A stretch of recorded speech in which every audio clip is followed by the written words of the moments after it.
C'est un honneur de vous retrouver. Merci, mesdames et messieurs. Bienvenue à cet enseignement d'aujourd'hui. Le thème tourne autour de la question de devenir meilleur chaque jour afin que l'ambition ne s'éteigne jamais. Mais pourquoi faut-il parler de l'ambition et pourquoi faut-il parler des meilleurs? Le fondement de ma réflexion ou de notre partage d'aujourd'hui tourne autour de ces deux mots-clés. Meilleur et retenez ambition. Mais au-delà de ça, il y a encore une fois une sorte d'interpellation quand nous demandons que l'ambition ne s'éteigne pas. Oui, parce que l'on peut avoir de l'ambition. Mais rassurez-vous que l'ambition, ce n'est qu'un souhait. C'est juste une simple aspiration. On peut ne pas l'atteindre. On peut avoir l'ambition et croiser ses bras. Rien ne va s'accomplir. L'ambition doit être managée. L'ambition doit être motivée, boostée. Boostée par autre chose. Boostée par quelque chose de beaucoup plus efficace que ça. C'est le but pour lequel vous vous battez tous les jours. On en parlera tout au long de notre enseignement. Donc, devenez meilleur. C'est un appel à tout le monde. Nous devons être meilleurs tout le jour qui passe. Et ça veut dire quoi être meilleur? Être meilleur, ça veut dire, voyez-vous qu'on a dit devenez. Ça veut dire devenir. C'est un processus. Vous devez devenir meilleur. Vous ne devez pas vous satisfaire de petits coups que vous faites aujourd'hui. N'ayez pas dans votre tête l'idée de bon, c'est bon pour moi, ça va, c'est bon. Ne confondez pas la résilience. Ne confondez surtout pas le contentement et on va dire la résignation. Non. Le fait de se dire j'aime ce que j'ai, ça c'est le consentement. Mais le fait de dire je m'arrête là, je n'en peux plus, ce que j'ai c'est déjà bon. Alors là, vous êtes vraiment dans la résignation et ce n'est pas une très bonne chose. Vous ne devez pas vous mettre des limites. Vous devez aller un peu plus que ce que vous avez, un peu plus que ce que vous faites, un peu plus que ce que vous avez maintenant. C'est pourquoi nous disons qu'il faut continuer à allumer la lampe de l'ambition, continuer à éclairer vos sentiers. Ce n'est pas parce que tu as une chambre-salon que tu dis bon, c'est bon, la vie s'arrête là. Non, tu as une chambre-salon, ambitionne 2 chambres-salon. Tu as 2 chambres-salon, ambitionne 3 chambres-salon. Mais tes locataires ambitionnent de devenir propriétaires. Tes propriétaires ambitionnent de devenir bailleurs. Tes bailleurs ambitionnent de devenir opérateurs immobiliers. Tes opérateurs immobiliers ambitionnent de devenir l'un des grands et rester là. Mesdames et messieurs, le but dans la vie, c'est de ne pas atteindre le sommet ou arriver à quelque chose. Ce n'est pas ça le but. Parce que là, on peut arriver, même au hasard, on peut arriver circonstanciellement par plusieurs concours. Mais le but, c'est de rester. Ce n'est pas d'être champion une fois. Le but ici, c'est d'être champion, champion, champion et jusqu'à la fin, champion toujours. Je préfère encore ceux qui quittent la compétition avec le titre de champion que ceux qui laissent la compétition, ceux qui laissent, la ceinture de champion pendant la compétition. Ça veut dire quoi en d'autres termes? Je vous conseille de vous battre tous les jours de la vie. La vie est donc un challenge. Battez-vous tous les jours de la vie et dans tous les domaines possibles. Ne restez pas assis pour dire c'est bon maintenant, ça y est, c'est ce que j'ai cherché. Non, vous devez faire mieux tous les jours de la vie. Vous devez apprendre tous les jours de la vie. Et pour devenir meilleur, ce n'est pas un don. Ce n'est pas gagner d'avance. Devenir meilleur est un choix, est une décision. Ça veut dire qu'il y a un prix qu'on paye. Et ici, c'est quoi le prix pour être meilleur tous les jours? Le prix pour être meilleur tous les jours, c'est faire ce que les gens ne font pas tous les jours. Qu'est-ce que les gens ne font pas tous les jours? Les gens n'apprennent pas tous les jours. Les gens ne travaillent pas tous les jours. Les gens ne se sacrifient pas tous les jours. Il y en a qui veulent rester dormir. Il y en a qui veulent croiser les bras. Pendant qu'eux croisent les bras, toi travaille. Pendant qu'eux cherchent qui faire porter le chapeau de leur échec, pendant qu'ils cherchent qui ils vont attaquer, pendant qu'ils cherchent qui ils vont accuser, toi, concentre-toi au travail et travaille. Réduis le nombre de tes sorties pour t'amuser. Réduis le nombre de temps que tu accordes à la distraction, au divertissement. Multiplie ce temps-là au travail. Va transpirer tous les jours. Va bosser tous les jours. Sacrifie-toi. Choisis l'utile. Laisse un peu l'agréable. Décide-toi de travailler maintenant. Tu vas jouer demain. Au lieu de commencer à jouer maintenant pour travailler demain. Les risques, c'est que tu pourras commencer à jouer maintenant. Et quand il faudra travailler, tu n'auras plus le temps. Tu n'auras plus la force. Puisque tu auras dépensé l'énergie en jouant. Tu auras dépensé l'énergie en blaguant. Parce que de toutes les façons, nous avons une vie. Elle est courte. Et je dois vous le dire, la vie ne tient que par l'énergie que nous avons. Il y a des âges qui nous accordent une énergie beaucoup plus florissante, beaucoup plus performante. Mais à un certain âge aussi, cette énergie-là, elle n'est plus à son comble. Elle devient une énergie, comme on dit, décadente. Elle va du haut en bas. Lorsque vous êtes jeune, la première partie de votre jeunesse, elle compte de 0 à 18 ans. Le 0 à 18 ans, il y en a même qui disent de 0 à 21 ans. De 0 à 21 ans, c'est la période au cours de laquelle l'on doit travailler pour devenir un homme. On doit apprendre. En ce moment-là, de 0 à 18 ans, on travaille avec le cerveau. On enrichit son cerveau. On l'enrichit tous les jours. On améliore son cœur. Retenez, de 0 à 18 ans, on travaille, à 21 ans, on travaille pour construire son cerveau. Essentiellement, construire le cerveau. On travaille pour nettoyer et perfectionner son cœur. De 0 à 21 ans. Et de 0 à 21 ans, papa a des responsabilités et maman a des responsabilités. Les parents ont des responsabilités. Entre 0 et 12 ans. Entre 0 et 12 ans, papa et maman doivent inculquer des valeurs qui vont rester comme des valeurs cardinales dans l'enfant.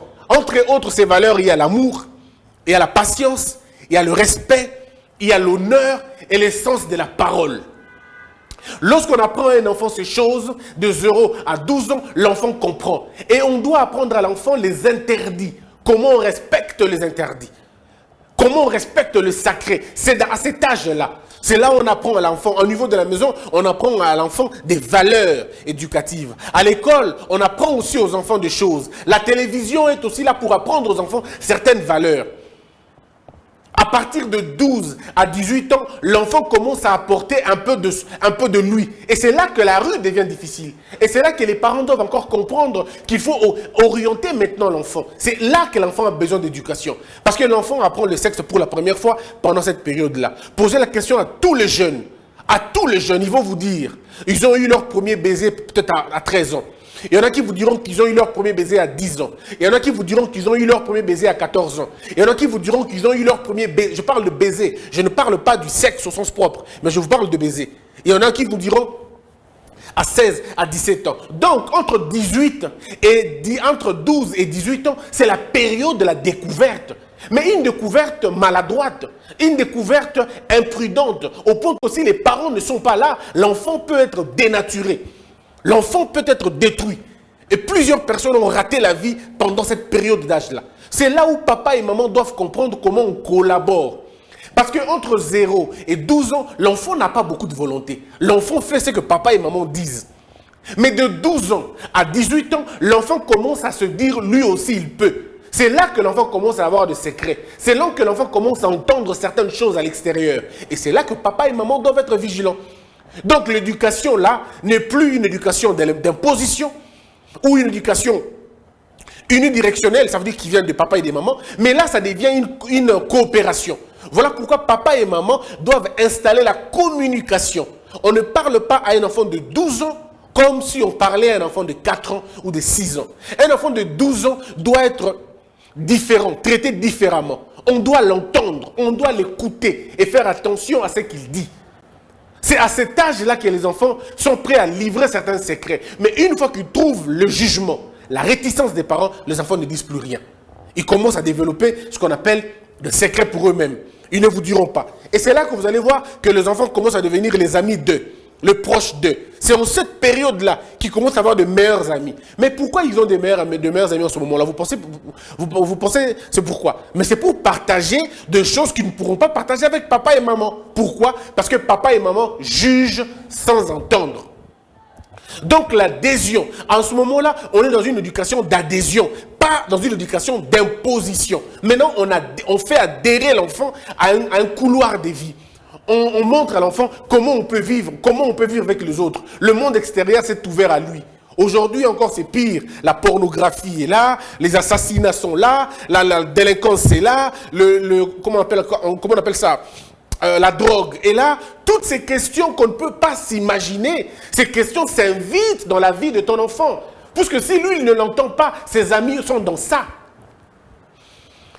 Voilà pourquoi il faut construire un équilibre familial. Et l'équilibre familial ne se construit que dans la discussion, dans la communication. Les parents doivent faire un effort de ne pas juger continuellement les enfants. Un enfant qui est jugé aujourd'hui, jugé demain, il prend des précautions, il ne vous dira rien. Voilà pourquoi dans certaines familles, vous avez des enfants qui vivent comme des étrangers, mais chez eux. Ils préfèrent dire à tout le monde, sauf à son père, sauf à sa mère. Et dans les pires des cas, beaucoup d'enfants acceptent même de se suicider que de dire à papa d'avouer une bêtise. Beaucoup d'enfants acceptent d'aller se faire avorter sans parler à papa, sans parler à maman. Parce qu'ils s'imaginent déjà le jugement qu'ils auront. Vaut mieux ne pas dire à papa, je vais aller faire ça moi-même. Et l'enfant part, l'enfant meurt, on perd un enfant. Pourquoi? Parce qu'il n'y a pas eu une discussion. Pourquoi il n'y a pas eu une discussion? Parce que il n'y a pas eu une certaine connaissance. Donc voilà pourquoi je dis, de 12 ans à 18 ans, écoutez l'enfant. À 21 ans, pardon, qu'est-ce que j'ai à voir avec 18 ans? Écoutez l'enfant. Oui, 18 ans parce que c'est l'âge de la majorité légale, mais à 21 ans, c'est l'âge de la compréhension universelle. À 21 ans, l'enfant devient tout au plus responsable. Vous savez pourquoi? Aux États-Unis, ailleurs, pour prendre l'alcool, il faut avoir 21 ans. Pour avoir un accès de certaines choses, il faut avoir 21 ans. Mais pour avoir la majorité légale, on accepte 18 ans. Mais les études ont prouvé aujourd'hui que même les enfants de 21 ans s'infantilisent un peu. Ils deviennent de plus en plus enfants. On est dans une sorte de... Voilà, ce n'est plus la même chose. Un jeune de 18 ans d'aujourd'hui et un jeune de 18 ans de 1940, c'est différent. Un jeune de 18 ans de 1940, ben vous avez des gens comme voilà, les Hitler et les autres, c'était déjà des grands, ils étaient déjà voilà, patrons président d'un parti politique. Vous avez des gens comme Rockefeller, un peu plus avant, en 40, c'était des hommes qui étaient déjà ils tenaient des familles, ainsi de suite. Et le Lumumba et les autres, vous voyez, à 30 ans, ils étaient déjà autre chose. À 35 ans, ils étaient, j'ai regardé une vidéo ce matin, à 37 ans, le maréchal Mobutu recevait déjà des gens ici chez lui, au palais. À 37 ans, il fêtait son 37e anniversaire. Voyez-vous? Ça veut dire que ce n'est plus la même chose. Ça veut dire la manière dont le monde évolue dans le sens de l'imbécilisation collective. On devient de plus en plus bête chaque jour. Contrairement à l'époque. Mais bon, on ne va pas être dans l'utopie du temps. On ne sera pas non plus dans l'illusion du présent. Mais revenons sur des questions fondamentales. Ça veut dire, des 0 à 21 ans, c'est quand même assez fondamental. C'est quand même assez fondamental. Et vous allez voir vraiment bien que pendant cette période, l'enfant a reçu toute l'éducation possible. Il a fini les études fondamentales, il a fini l'école secondaire, maintenant il est presque à la sortie de l'université, à 21 ans déjà. 22 ans, 23 ans, il est totalement diplômé. Mais vous allez voir qu'à partir de 21 ans, jusqu'à, on va dire, à 42 ans ou 43 ans, il y en a d'autres qui parlent de 45 ans, de 22 à 45 ans, c'est la formation de l'homme maintenant. C'est la formation de l'homme. Là, l'enfant, ce n'est plus un enfant. C'est devenu maintenant un homme. C'est dans la maturation. Ça commence à acquérir certaines connaissances pour être d'abord indépendant, autonome. La première valeur qui montre que c'est un homme, c'est la capacité d'être autonome. Mes frères et sœurs, un homme se découvre dans sa capacité de se prendre en charge, peu importe l'âge qu'il a. Et se prendre en charge, ça veut dire avoir des réponses à ses propres questions. Un responsable, ce n'est pas celui qui est marié. Un responsable, ce n'est pas seulement celui qui est marié. Ce n'est pas seulement celui qui a un travail. Ce n'est pas seulement celui qui a un âge avancé. Ce n'est pas seulement celui qui a de l'argent. Un responsable, c'est celui qui a la capacité de répondre à ses propres questions. Ça veut dire c'est lui qui apprend à se nourrir tout seul. Quand il dort affamé, il n'accuse personne. Ça, c'est un responsable. Et on le sait, déjà dès les bas âges. Lorsque un enfant se met à accuser tout le monde pour tout ce qui se passe dans sa vie, il n'a pas encore développé la capacité de la responsabilité. Puisque dans la responsabilité, la participation personnelle est plus importante que l'implication des autres. C'est là où on dit que tel est responsable. C'est quand vous comprenez que je suis le responsable de ma vie. Si je joue aujourd'hui, ça ne sera pas le diable, ça ne sera pas l'oncle, ça ne sera pas la tante, ça ne sera pas parce qu'on ne m'a pas aidé, ça sera parce que moi je ne me suis pas aidé. Je ne me suis pas aidé. Je vais vous dire une chose. Nous ne échouons pas parce que les gens ne nous ont pas aidés. Nous échouons parce que nous ignorons les compétences que nous avons nous-mêmes. C'est en ce moment-là que tu commences à échouer. L'échec de la vie est une perception erronée de la réussite que tu te fais. Donc tu ne peux pas dire aujourd'hui, si j'ai échoué, c'est parce que les gens ne m'ont pas aidé. Non, les gens peuvent ne pas t'aider, mais la plus grande aide, elle est interne.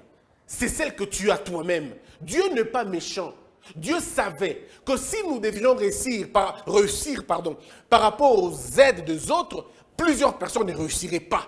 Parce qu'on vit dans un monde méchant, où les gens ne vous font pas confiance, où les gens vous détruisent, où les gens vous trahissent, où les gens ne veulent pas que vous puissiez évoluer. Mais Dieu, dans sa grandeur, dans son amour, dans son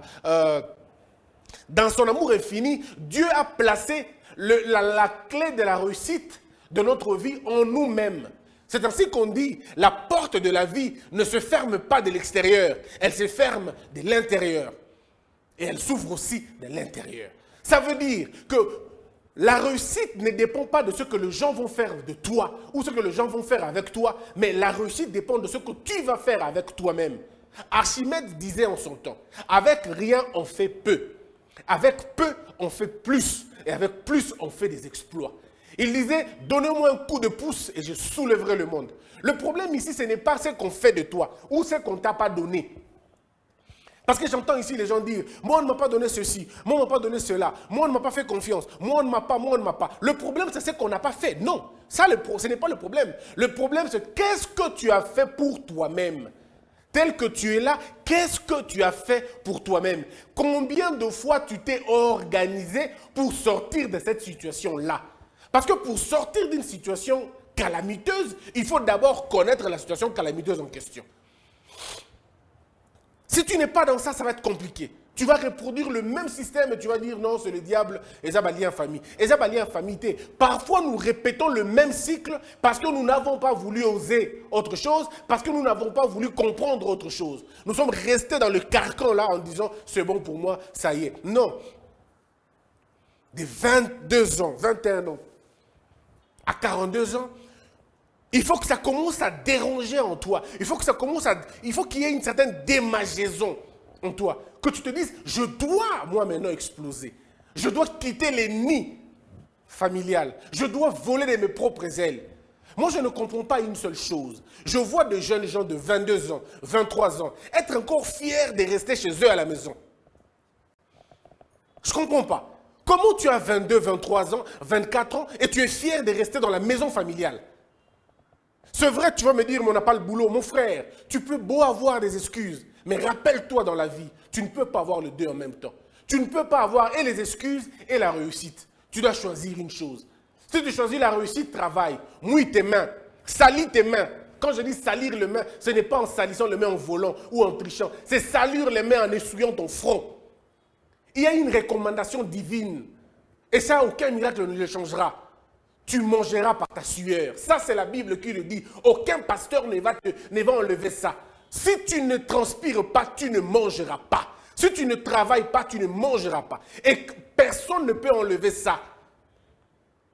Si lui-même, le Christ, venant sur terre, il n'a pas enlevé ça, il n'a pas abrogé ça, ce n'est pas un pasteur mortel qui va enlever ça. Donc, celui qui te dit, viens à l'église, prie du matin au soir, du lundi au samedi, de janvier à décembre, et que tu auras la bénédiction, il te ment. Et c'est lui le premier ennemi de ta vie. La vie ne se gagne pas que par la prière. La vie se gagne par le travail. Le travail ne contredit pas la prière, et la prière n'annule pas non plus le travail. La prière, elle est spirituelle, le travail, il est physique et manuel. Travaillez, bossez, transpirez, sacrifiez-vous.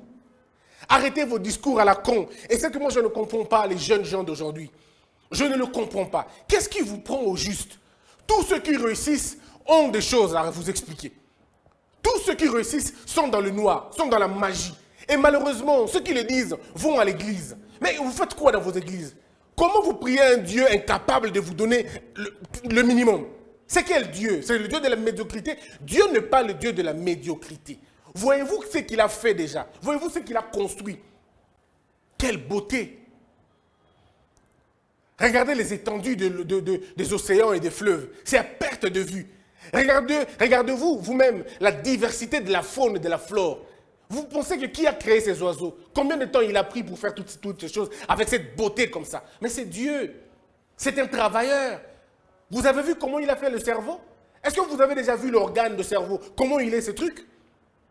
Ça veut dire que Dieu a pris le temps. Il a bossé pendant de temps et de temps. 7 jours, 6 jours de travail, un seul jour de repos. Mais vous voulez vous reposer, vous ne voulez pas travailler.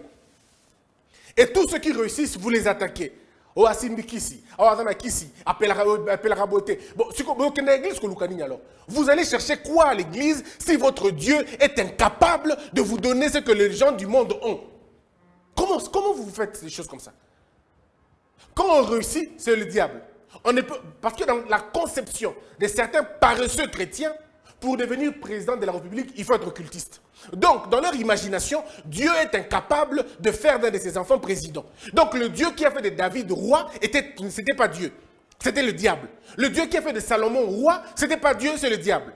Aujourd'hui, on ne peut pas devenir président sans être occultiste, parce que là, non mais c'est pas possible. Quelle conception aussi erronée et bête! Mais vous allez voir, ces gens vont à l'église, ils s'agenouillent, ils prient. Oh Dieu, bénis-moi. Dieu ne peut pas te bénir parce que tu contredis la bénédiction des autres. Toi, tu vois le diable partout. Tu vois le diable dans chaque succès de quelqu'un. Dieu ne te bénira jamais. Dieu te bénira quand tu commenceras à applaudir la bénédiction des autres. Si tu ne bénis pas la bénédiction des autres, Dieu ne te bénira pas non plus.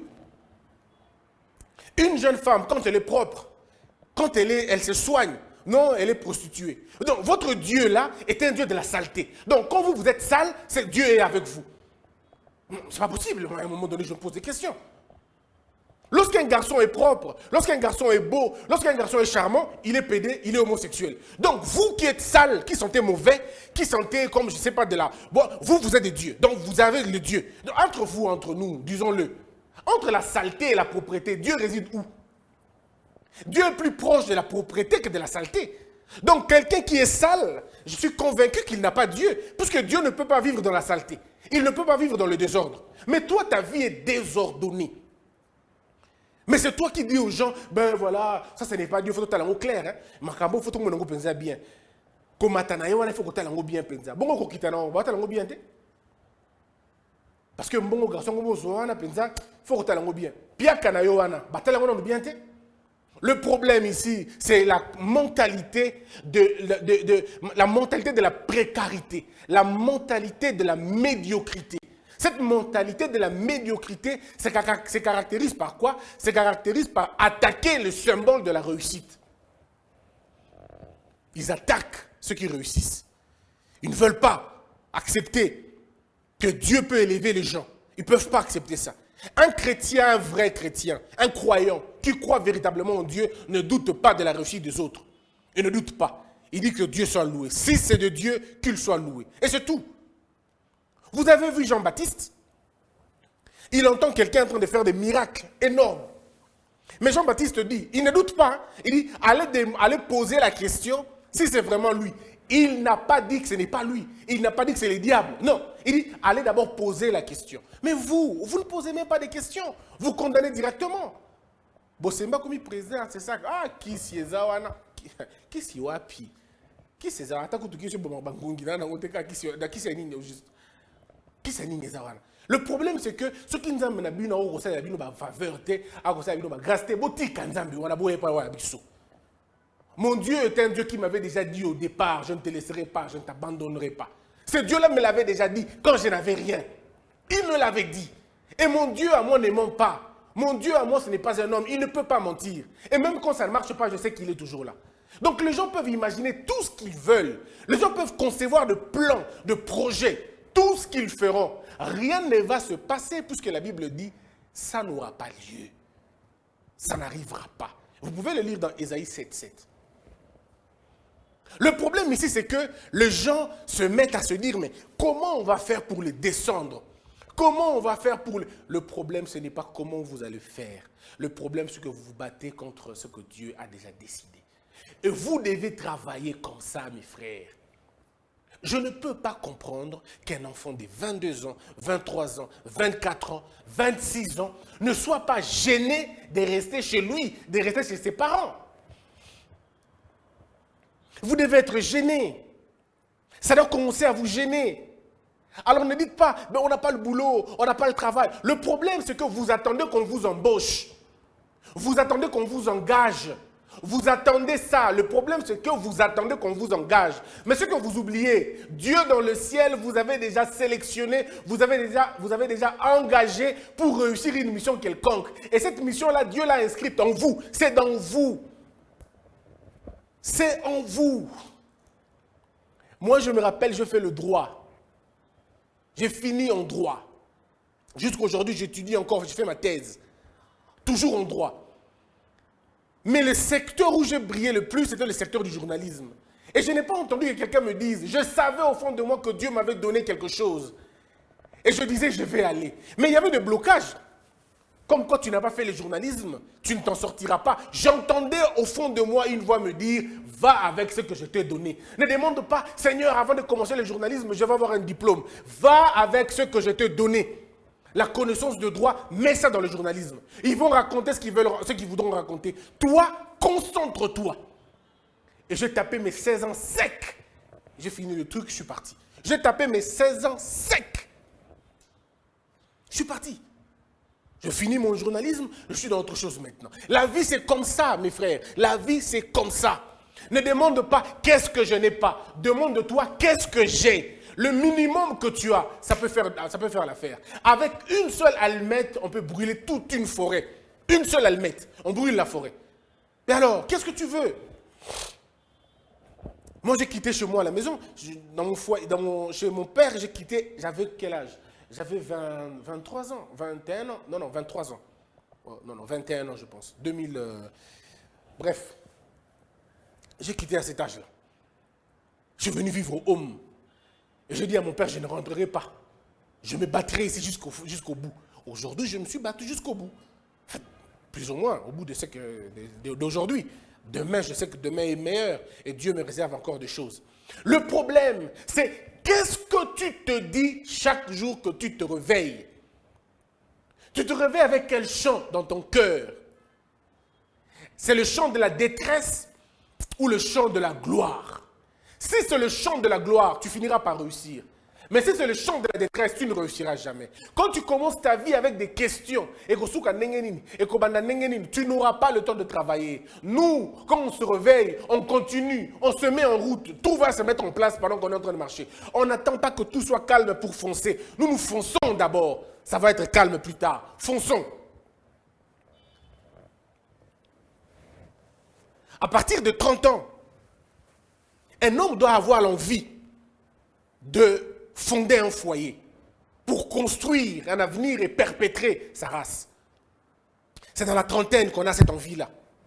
Quand tu n'as pas toujours l'envie et tu ne te sens toujours pas, c'est qu'il y a un problème. Et j'entends les gens dire, moi c'est Azate. Bela Basio au Congo, moi c'est Azate. Le problème c'est que Yonde Ozate. C'est mon cité, Yonde Ozate. Adam est resté seul pendant très longtemps. Et Dieu a dit qu'il n'était pas bon qu'il soit seul, il a fait une femme. Et quand il a créé une femme, aussitôt créé la femme. Quand Adam se réveille, il dit que c'est voici l'os de main, voici l'os de mes os et la chair de ma. Le poète est né le jour où la femme est venue. Le poète était né. Mais toi, tu attends quoi? Tu attends quoi? Tu attends avoir de millions, des milliards pour te marier? C'est ça que tu attends? Là, c'est que tu n'attends pas le mariage, tu attends un partenaire de la vie, un partenaire de la richesse. Tu n'attends pas une femme. Il est toujours bien de commencer avec sa femme au plus bas niveau et de monter avec. Quand je dis au plus bas niveau, ça ne veut pas dire que je ne dis pas ça. Il faut avoir le minimum possible. Avoir un petit toit, même si c'est une chambre salon, même si c'est entrée couchée. Mais du moment où c'est chez toi, tu es bien là. Et les femmes aiment avoir ça. des hommes qui ont une vision.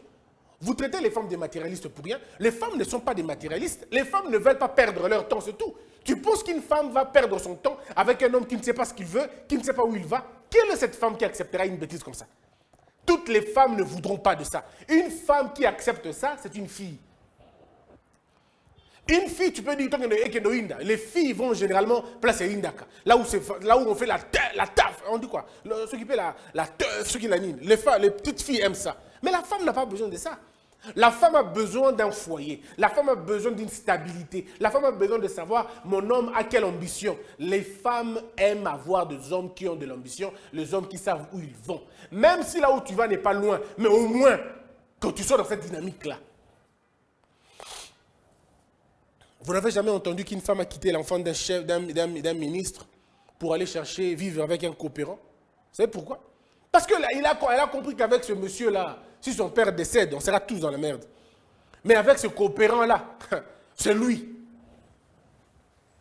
Donc retenez que c'est dans cette période-là d'âge que l'on devient un véritable homme, que l'on se construit pour devenir un homme. À partir de 42 ans, à 50 ans, c'est une période de la folie. Certaines personnes parlent de la quarantaine. La maladie de la quarantaine, c'est la maladie de la folie. C'est la maladie où les jeunes gens deviennent de plus en plus fous. Ils deviennent fougasses. Ils ont envie de tout. Mais aussi, c'est l'expérimentalisation. Parce que de 42 à pratiquement 61 ans, c'est fini. On a atteint on a atteint le point culminant. On ne peut plus faire plus. À partir de 61 ans, 62 ans, on ne peut plus faire plus que ça. On n'a plus assez d'énergie, on commence à baisser. La courbe commence à baisser. On ne peut plus atteindre son sommet, puisqu'on l'a déjà atteint en termes d'âge. Et les physiques commencent à perdre l'éclat. Voilà pourquoi il est demandé à tout le monde de bien travailler, de bien investir pendant que vous êtes là. Vous qui avez 20 ans, vous qui avez à partir de 20 jusqu'à, je ne sais pas, à 50 ans ou 40 ans, c'est maintenant qu'on travaille. C'est maintenant qu'on investit dans sa vie. C'est maintenant que l'on construit son avenir. Devenir meilleur chaque jour, c'est d'apprendre tous les jours. Devenir meilleur chaque jour, c'est de se dire, qu'est-ce que je ne savais pas hier, je dois le savoir. Tu ne peux pas dormir comme tu t'es réveillé. Voilà, dormir comme tu t'es réveillé, c'est dormir bête. Parce que ce que tu connais, c'est fini. Il faut connaître un peu plus que ça. Il faut s'exercer cérébralement. Il faut ajouter de la connaissance dans son cerveau, des valeurs dans son cœur. Apprendre à aimer, apprendre à partager, apprendre à pardonner, apprendre à comprendre, apprendre à écouter. C'est des choses qui s'évalue, sinon on s'exerce à ça pendant qu'on est en train de traverser notre vie de tous les jours. Devenez meilleur de votre vie, spirituellement tout comme physiquement. Devenez meilleur. Moi, ma vie de prière a changé, littéralement, le jour où j'ai perdu ma sœur. Ma sœur, elle était tout ce que quelqu'un peut avoir sur terre. J'ai aimé quelqu'un dans ma vie, mais ma sœur, c'était une autre histoire. Je l'aimais d'un amour vrai, d'un amour pur, d'un amour sincère. Elle était tout ce qu'un homme peut avoir comme fierté. Elle était tout ce que Dieu seul sait. Elle était tout pour moi. Je n'en avais pas deux. Il y avait elle puis mon père, mais d'abord elle. Elle priait pour moi tous les jours. J'avais une certaine fatigue. Je pouvais aller partout et quand je l'appelais, grande sœur, prie pour moi. Elle prie pour moi. Elle me réveillait à la nuit. Christian, prie. Voilà, prends le psaume. Et j'ai encore ces psaumes dans mon cœur tous les jours de la vie.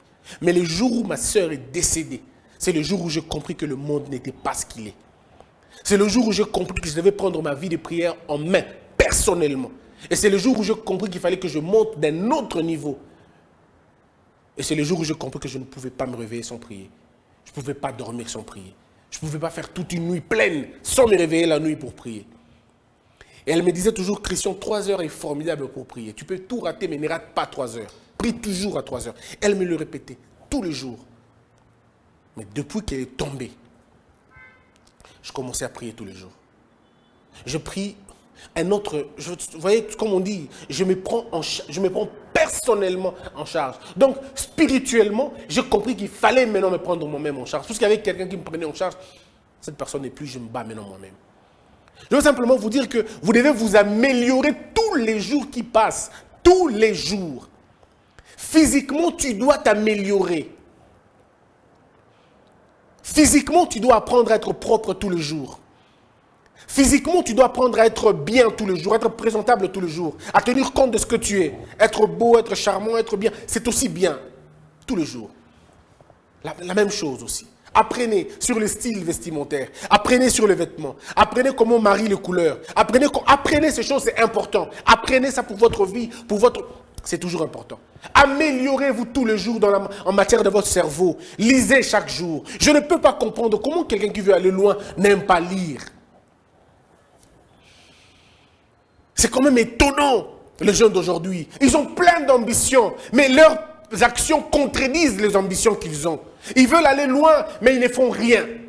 Ils veulent aller loin, mais ils ne bougent pas. Comment tu veux aller loin si tu ne sais pas bouger? Mets un pas, puis un autre. Ils ne veulent pas. Ils veulent aller loin, mais ils ne veulent pas risquer. Mais ce n'est pas possible. Dans la vie, vous ne réussirez pas si vous ne risquez pas. La réussite, elle vient du risque. Mais le risque bien calculé, bien ficelé. Mais malheureusement, vous avez des gens qui ont des connaissances, ça fait 5 ans, il a les mêmes connaissances, il répète les mêmes choses. Tu ne peux pas répéter les mêmes choses. Non. Il faut que tu t'améliores. Il faut s'améliorer un peu comme le vin. Sois meilleur tous les jours de la vie. Apprends à lire. Mon frère, tu ne peux pas dormir sans lire. Tu ne peux pas passer une journée sans lire ne serait-ce que 2 pages de n'importe quel livre. Il faut lire. Quand tu lis, tu parles avec les gens, on sent que celui-ci est cultivé. Il n'y a pas plus excitant que d'être devant une femme qui lit et qui comprend les choses. Il n'y a pas plus excitant que ça. L'intelligence féminine, elle est plus excitante que je ne sais quoi d'autre. Quand vous parlez avec une femme intelligente, elle sait raisonner, elle sait placer ses idées, elle sait les organiser. Mais vous êtes fiers, vous n'avez pas envie de la quitter, vous avez envie de rester avec elle pour qu'elle parle toujours. Pourquoi? Parce qu'elle s'améliore tous les jours. Sa façon d'articuler les mots, les phrases. Ce n'est pas comme ces femmes qui disent sucre, sucre. Non, mais la sucre. N'ayez pas d'abango, après c'est sucré, sucré. Non. Amata bis, bis sur les autres. Mais ce n'est pas possible, le gars. Madame, lis. Qu'est-ce qui se passe? Mais lis. Apprends. Va sur Internet, écris grammaire. Conjugue les choses. Tu entends une femme dire, tout le monde sont méchants. Mais comment tout le monde sont méchants? Tout le monde, ça deviendra, mais c'est pas possible. Tout le monde sont méchants, comment? Comment? C'est tout le monde est méchant. Comment ça tout le monde sont méchants?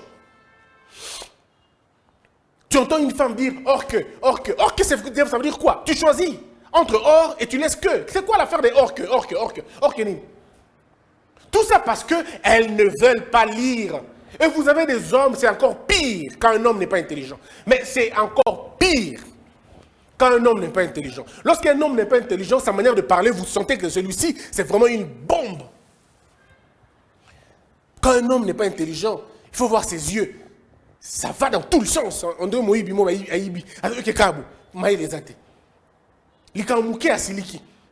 sont toujours comme ça. Ceux qui ne sont pas intelligents sont toujours comme ça. Ils sont forts dans la critique, forts dans les insultes, puisqu'ils ne sont pas intelligents. Tu es avec un garçon qui te dit, malgré que quoi? Ça veut dire quoi malgré que? À la place de malgré que, dis bien que. Malgré que, ça ne se dit pas. On ne peut pas dire malgré et que à la fois. C'est quoi l'affaire? En fait, le problème, c'est que tu ne comprendras ces choses que dans la lecture. Nous tous, nous apprenons tous les jours. Moi aussi, j'ai des fautes graves des français. C'est pourquoi je dis que mon français est approximatif. J'apprends moi aussi. Il y a de ces moments où je rentre à la maison, je réécoute ma vidéo, je dis, mais waouh, j'ai dit ça. Oui, c'était soit parce que tu étais rapide, ou peut-être parce que tu ne connais pas non plus. Mais on fait un effort tous les jours. Apprends. Concentre-toi. Sois meilleur qu'hier.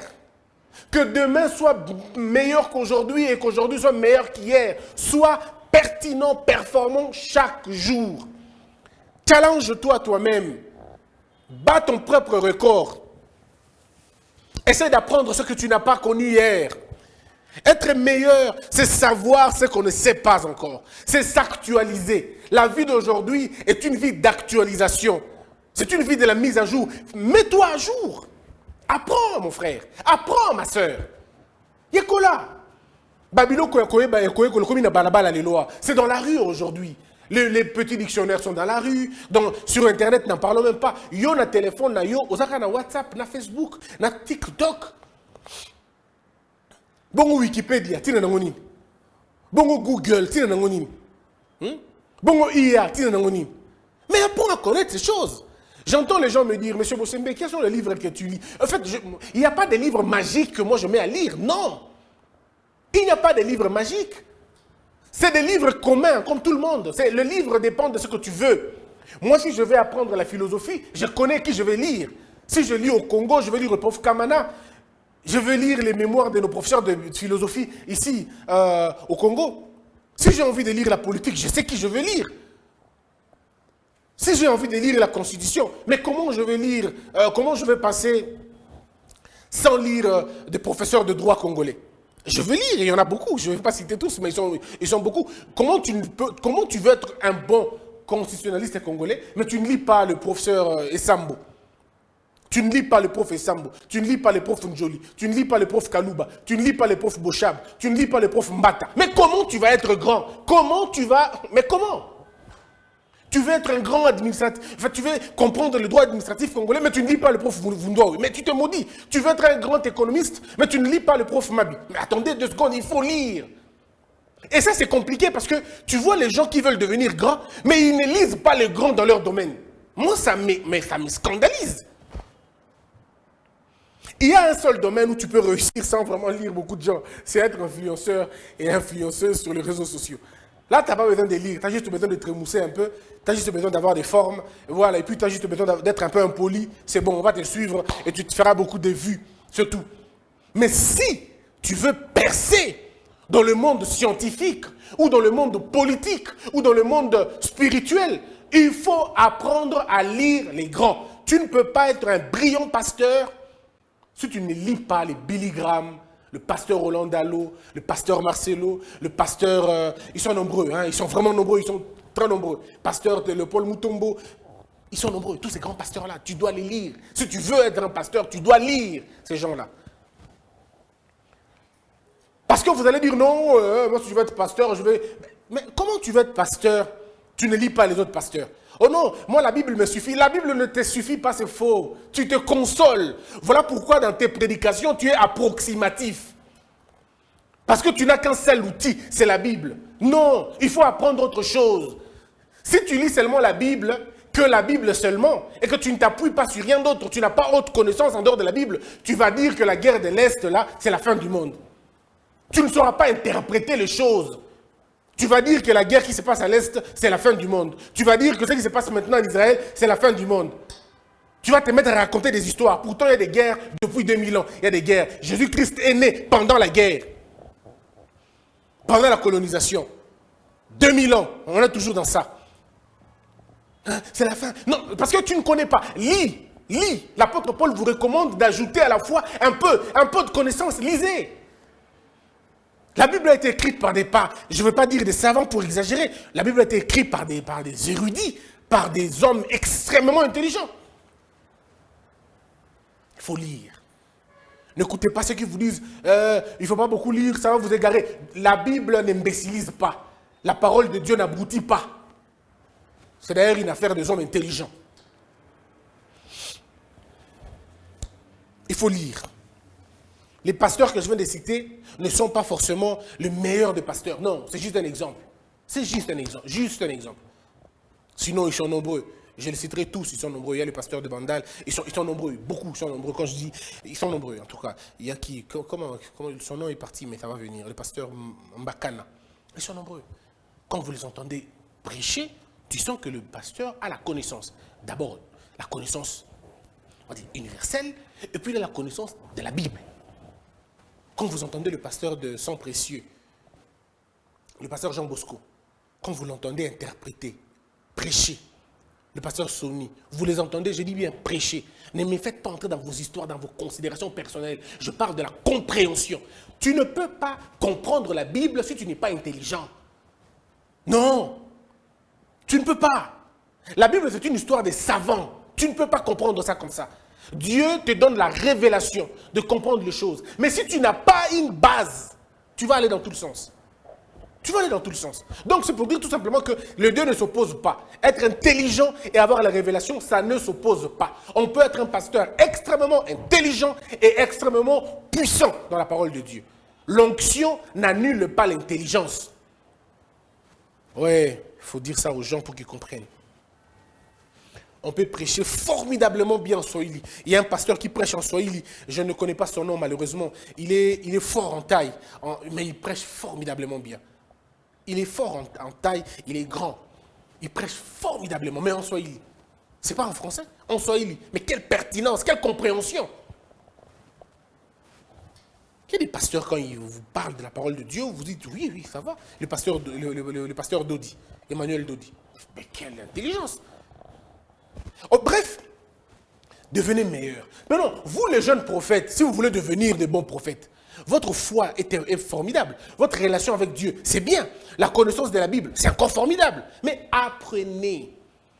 C'est comme quelqu'un qui veut devenir footballeur, mais qui ne connaît pas combien mesure un terrain de football. Qui ne connaît pas la règle du football, mais il veut devenir meilleur joueur. Ce n'est pas possible. Si tu veux devenir meilleur, apprends à actualiser tes connaissances et surtout apprends dans le domaine de ton choix. Tu ne peux pas vouloir devenir un journaliste sans avoir lu les grands journalistes, sans avoir été en contact avec de grands journalistes. Tu ne peux pas être un grand musicien. Bon, là, je ne dirai rien parce qu'après, comme il y a de la rabou, il y a de la rabou, il y a de la rabou. Oh, les Congolais. Ouf, les Congolais sont terribles.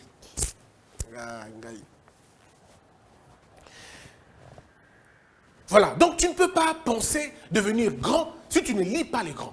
Tu ne peux pas devenir grand si tu n'apprends pas au pied des grands. Socrate a impacté le monde. Il n'a pas écrit des livres, le gars. Il n'a pas écrit. Mais qui ont écrit? Ceux qui ont appris à ses pieds. Aristote, les autres, Platon. C'est des gens qui ont appris au pied d'un maître. Mais maintenant, ici, nous avons une génération spontanée. Des gens qui veulent devenir brillants sans avoir été coachés. Des gens qui veulent devenir brillants sans avoir suivi un cursus. Et ils amènent ça partout, même dans le ministère. Il dit qu'il est prophète, mais il n'a pas de père.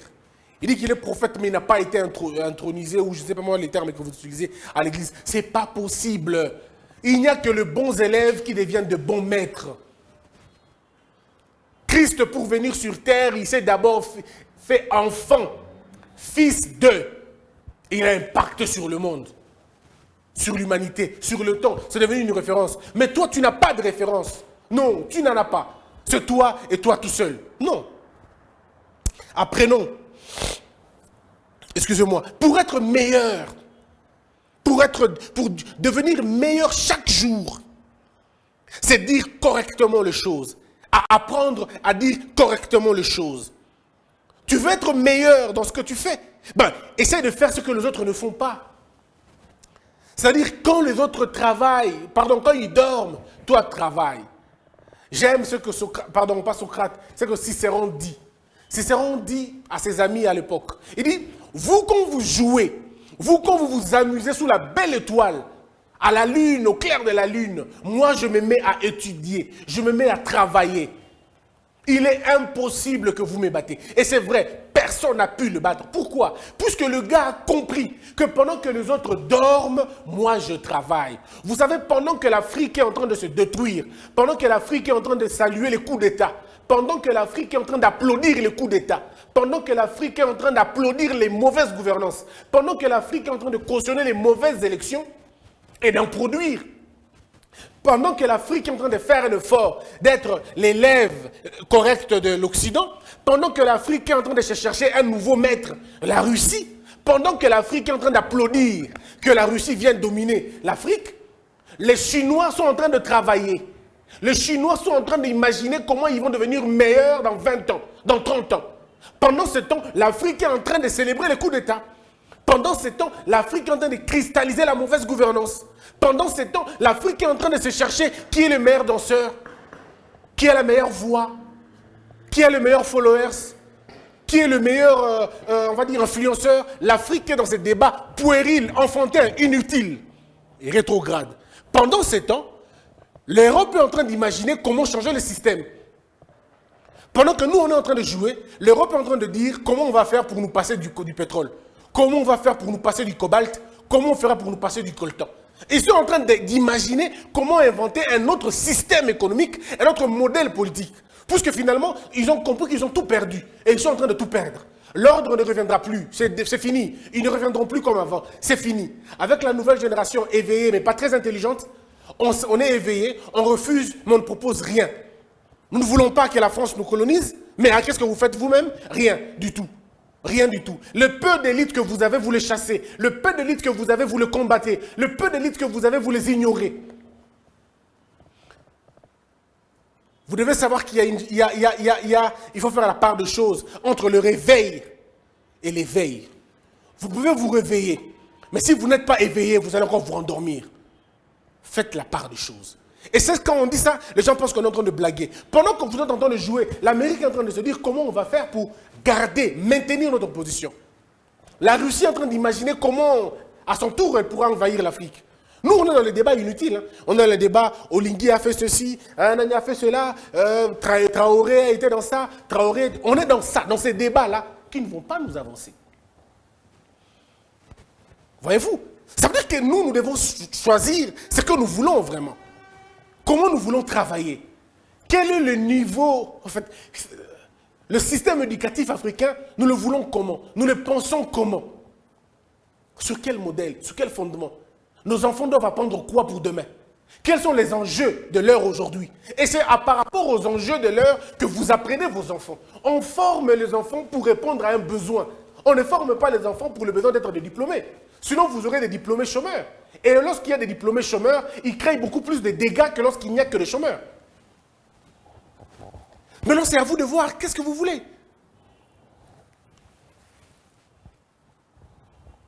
Lorsque vous voulez devenir meilleur tous les jours, vous devez apprendre à faire ce que les autres ne font pas.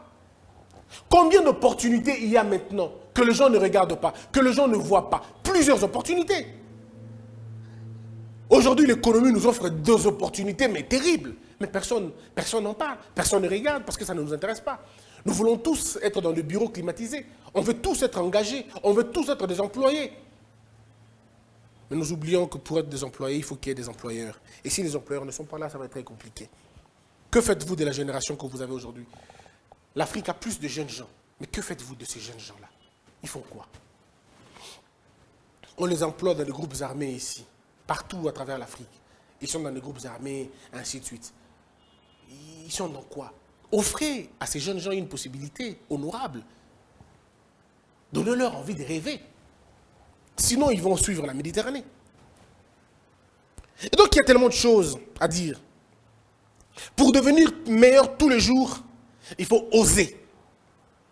Il faut oser devenir. Il faut penser autrement. Parce que ce n'est que quand on pense autrement qu'on fait différemment. Il faut penser autrement pour faire différemment. Il faut s'imaginer différemment. Je m'en vais dire aux gens aujourd'hui, je ne sais pas votre famille, je ne connais pas dans quoi, votre famille est dans quoi. Mais je peux te rassurer d'une chose. Tu ne mourras pas comme les membres de ta famille. Tu n'auras pas le même sort que les membres de ta famille. Je ne te le dis pas comme on dit à l'église pour que tu dises Amen. Non. Moi, je te dis ceci. Si tu ne changes pas la manière de penser, tu finiras comme eux. Pour te déconnecter de ta famille, tu dois te déconnecter de la manière de penser. Ne pense pas comme eux. Parce que chez vous, les gens meurent à partir de 45 ans, à partir de 43 ans, tu commences à avoir peur.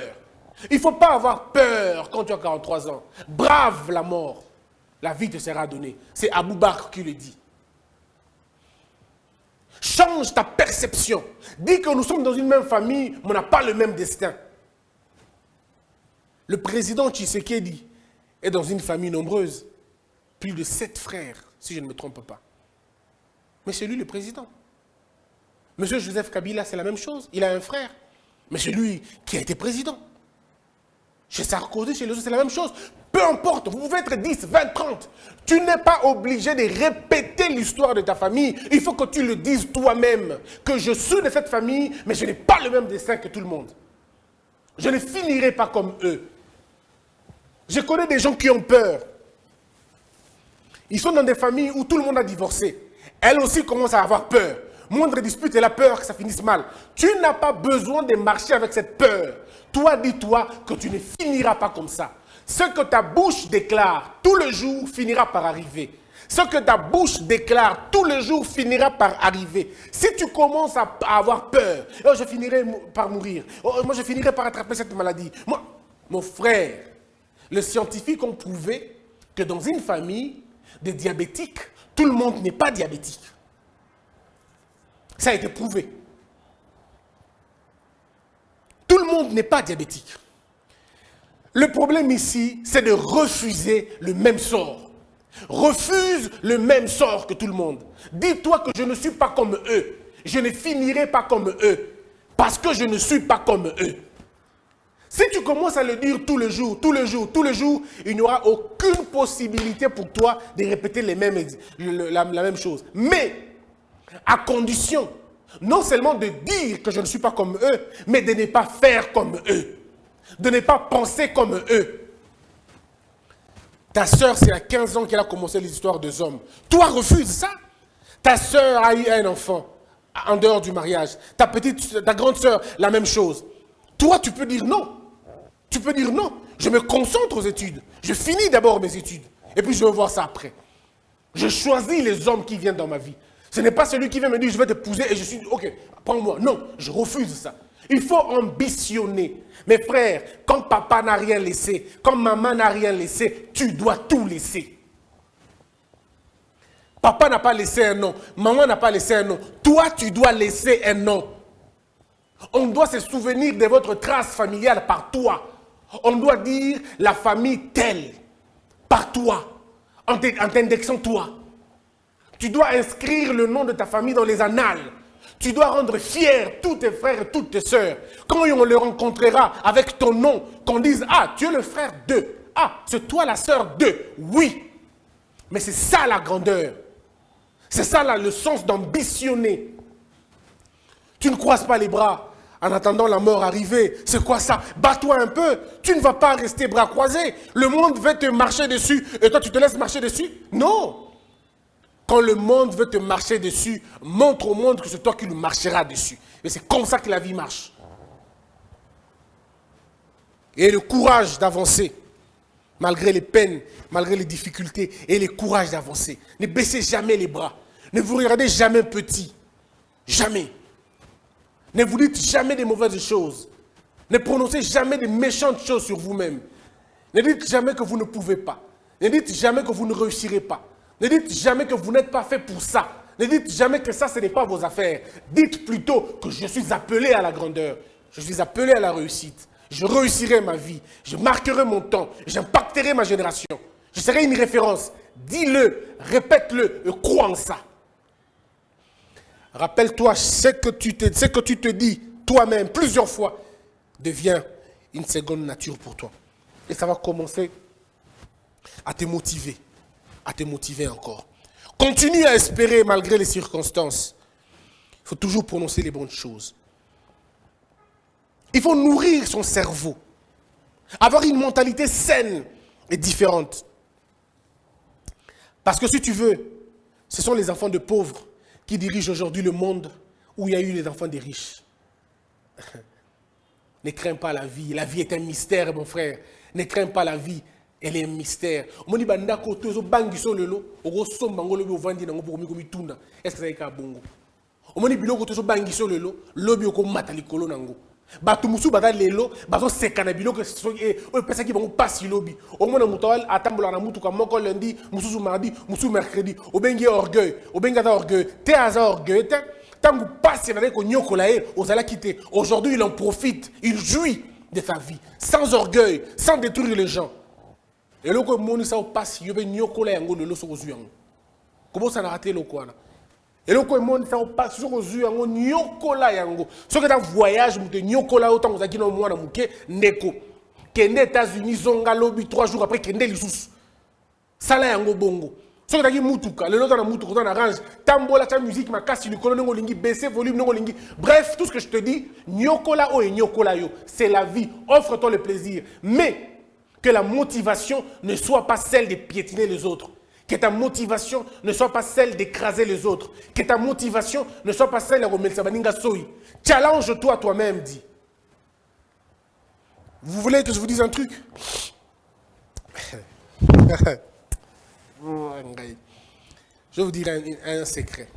Nauti Mbandaka. Ah, la vie. Nauti Mbandaka. Nakomi Kinshasa. Naokaka Grand Hôtel, la comme on a honte. Naokaka Grand Hôtel. Je suis na kin na latinanga normal na qui Grand Hôtel. Mes frères, na commis na Grand Hôtel. Pour na kota kaka na porte, il y a Grand Hôtel na kuta poli ba garde ba télé na porte. Na télé mi na porte. On dirait qu'on a tout le monde permission sur na côté. Mais tout le monde entre. Na lta qui na kutu bien, pantalon na jean, chaussures na soki na bien. Mais j'ai eu tellement peur d'entrer, un peu comme si bano pekisanga. Un monsieur à Talinga Gabi, petit yo, à Talinga kota mazobang. Il a commis l'erreur de sa vie de faire 2 pas vers moi. Ya! Oh, bébé, on a kilingana. Oh, petit kimini, oh, na kimite, oh, kimi yaka, rien. Bongo kanga, oh, te, eza nini. Nene expliquer, viens, on a timbandaka, na oka on a sango. Yango ngana ko tela mena moni no telemi. Yango mona ko habiter, bito telema akaboye. Poto ko tabatu. Le monsieur, le vieux, que Dieu le bénisse pas sans ça. C'est un petit coup raté. On s'est dit courage, on va rapider, sinon, on a quitté un peu. Ah, petit nana, on t'a dit qu'on a tia. Pourquoi t'as carrément côté Kotakasi. Il m'a fait entrer. On a 3, 4, 5 passifs. On dirait pas Kangayo. En fait, le problème, c'est quoi? Parfois, les limites ne sont que dans la tête. Parfois, les limites ne sont pas celles qu'on vous impose. Elles sont dans votre tête. Il y a un grand hôtel, on a ceux qui n'ont eu occasion, mais je ne peux pas comprendre. J'y vais quand je veux, si je veux, comme je veux. C'est pour dire une chose. Tu n'as pas besoin d'avoir honte de ta vie passée. N'aie pas honte de ta vie passée. Il y a des gens qui passent ta vie, qui ont besoin de ton discours pour que Bongo va la challenger. Moi, je dis à tous ceux qui viennent de province, ne craignez pas Kinshasa. Je suis l'exemple. Tu peux venir d'une province et tu deviens chef d'institution, l'un des plus jeunes de l'histoire. C'est possible. Au Simbiki Cité, au Komipé PDT, au Komipé Misala BT, aux Akaka Nanzambi. Et c'est possible, il y a pour gagner Nanzambi. Et c'est possible, il y a pour gagner sans Simbakisi. Bako Sabinote. Ndeko bako saote ke oba sukolaka batu. Ba sukolaka mutolo côté. Yomoko na ndenge nzamba lobaka na otambola. Aujourd'hui, je suis là. Je peux vous dire, si ça peut vous aider à être challengé, vous réussirez si vous vous décidez que ça va marcher. Je l'avais dit la fois passée, moi je n'avais pas de plan B. Je n'avais pas de plan C. Je n'avais qu'un le plan A. Donc il fallait qu'il y ait Simba. Sauf que Simba quittait, il fallait qu'il y ait Simba. Parce qu'il y a dans la possibilité que Simba t'aide. Le problème, c'est qu'il faut croire en toi. Les enfants de pauvres dirigent aujourd'hui. Je peux vous dire une chose encore, pour que vous puissiez comprendre la nature. Bana ya ba sentinelle. Ba comment le nom ba kondia bana ya ba patron na bango. Bana ya ba sentinelle. Papa na bango na sentinelle na bango. Mais le nom ya comment vous kondia bana wana. La vie fait des choses qu'on imagine. Je vais vous donner un petit exemple. Aujourd'hui, je suis président du CESAC. Ça veut dire le média congolais, je gère le média congolais. Mais j'ai été pendant 16 ans, non, pendant 14 ans, travailleur des gens dans le média. Donc aujourd'hui, je peux convoquer les patrons des médias. Venez, on va discuter avec vous. Mais il y a combien de temps? Il y a 3 ans. Il y a 3 ans, j'étais... Voilà. Le problème, ce n'est pas de prendre ça comme de l'orgueil. Non. C'est de prendre ça comme ce que Dieu peut effectivement faire dans la vie des gens. Il élève l'indigent. Alors, on a fait un commissaire Likolo. A tout la permission à Batoté. Nzamba Kozo il est lettré. A commissaire place où il beaucoup imaginer. Nzamba Kozo Ndumba. Prostituée. Perpétuer pouvoir. Bino ba sainte. Foukameleli. Vous pensez que Marie, la mère de Jésus, était la fille d'un riche là-bas? Ou la fille du roi ou du premier ministre? Dieu a ses voies. Et toi, crois seulement que ça va aller. Crois. Les inconnus d'hier deviennent les stars d'aujourd'hui. Ceux qui n'étaient pas connus dans leur avenue, ceux qui n'étaient pas connus dans leur quartier, aujourd'hui, ils impactent le monde. Ils impactent la vie. Alors, si ça peut te challenger, je te demande de croire en toi. Mais, pour terminer maintenant, quelques secrets pour réussir. Quelques secrets pour réussir. Je vais les articuler par 4 points. Il y a le travail, la discipline, la détermination et la foi. Ce sont les 4 choses importantes que tu ne dois jamais ignorer. Je répète, le travail, la discipline, la détermination et la foi. Je commence par la détermination. Si vous voulez, on prend ça dans tout le sens. La détermination va avec la persévérance. Vous savez c'est quoi la persévérance? C'est poursuivre son but sans tenir compte des obstacles. Je fais aujourd'hui, ça ne marche pas, je ferai demain. Ça ne marche pas, je ferai encore et encore, encore et encore. Ça finit par être positif. Dans la vie, vous devez être déterminé. Ne baissez jamais les bras avant d'atteindre votre objectif. Si vous vous êtes dit, je réussirai, allez-y jusqu'au bout, ne vous arrêtez pas. Et que personne ne vous dise que vous n'y arriverez pas. Moi, je dis à mes enfants, et je le dis toujours à mes 2 enfants, je leur dis toujours que personne n'arrête votre rêve. Que personne ne vous dise que ça, vous ne pouvez pas. Que personne ne vous le dise. Vous devez dire à vos enfants qu'il n'y a pas de limites dans le monde. Il n'y en a pas. Les limites sont celles qu'on s'impose à nous-mêmes. Mais sinon, il n'y en a pas. Offrez-vous la possibilité de rêver. Si possible, rêvez encore, encore et encore. Mais réveillez-vous maintenant pour vivre votre rêve et donnez-vous le moyen de le réussir. La deuxième chose, c'est le travail. Mes frères, il n'y a pas de réussite sans le travail. Il n'y a pas de réussite sans travail. Vous devez travailler. Et travailler dur et bien. Pas seulement travailler, mais travailler dur et bien. La Bible dit, le travail de l'insensé le fatigue. Ne travaillez pas bêtement. Ne travaillez pas comme ça parce qu'il faut travailler par modèle. Non. Travaillez stratégiquement et intelligemment. Travailler stratégiquement, c'est quoi? Travailler stratégiquement, c'est mettre son énergie, son intelligence, son temps dans l'accomplissement de ce qu'on veut voir. C'est ça le travail. J'ai un plan de vie. Je sais ce que je veux devenir et je me mets à travailler. Je mets mon énergie, je mets mon temps, je mets mon argent pour la réussite de ça. C'est ça qu'on appelle le travail. Le travail ici, c'est la concentration, c'est la rigueur et c'est le sacrifice. Vous devez travailler. Tu ne dois pas dormir jusqu'à 9 heures. Tu ne peux pas. Ngana yo to commune au niveau là la 9 heures té. Tout qui est là-bas, tout le monde là 9 heures, mais bis on a té. Ngana il faut être debout, 5 heures, toi debout déjà. Toi debout, toi et moi, 9 heures ne peut pas nous trouver au lit. Non. Nous devons bosser dur. Ce qui est 9 heures couture na mbetu, c'est au contraire qu'on l'a là 4 heures. Au sein du Moussala Boutou, au côté 4 heures, on peut comprendre. Mon frère, le temps de ta réussite dépend du temps de la concentration que tu as. Ce que tu veux devenir demain dépend de ce que tu fais aujourd'hui. Bats-toi maintenant. Il y a la 20h, 19h, il y a la compétition de banane. C'est quoi cette affaire? Tu ne peux pas faire comme tout le monde. Et puis tu dis non, vous savez, le sommeil est réparateur. Le sommeil est réparateur pour ceux qui travaillent. Toi, ça va réparer quoi? La paresse? C'est qui est le réparateur? Oh, il faut bien dormir, hein? Il faut faire 8 heures de sommeil. 8 heures de sommeil, c'est pour les riches. 8 heures de sommeil, c'est pour les enfants d'eux. 8 heures de sommeil, c'est pour ceux qui ont déjà gagné la vie. Toi et moi, nous n'avons pas droit à 8 heures de sommeil. Tout au plus 5 heures, 6 heures de sommeil, c'est bon pour nous. On se réveille, on se met au travail. On travaille tous les jours. Que les caméramans fassent très bien leur boulot. Badjo, bats-toi tous les jours. Filmez, attends, sur Okanga.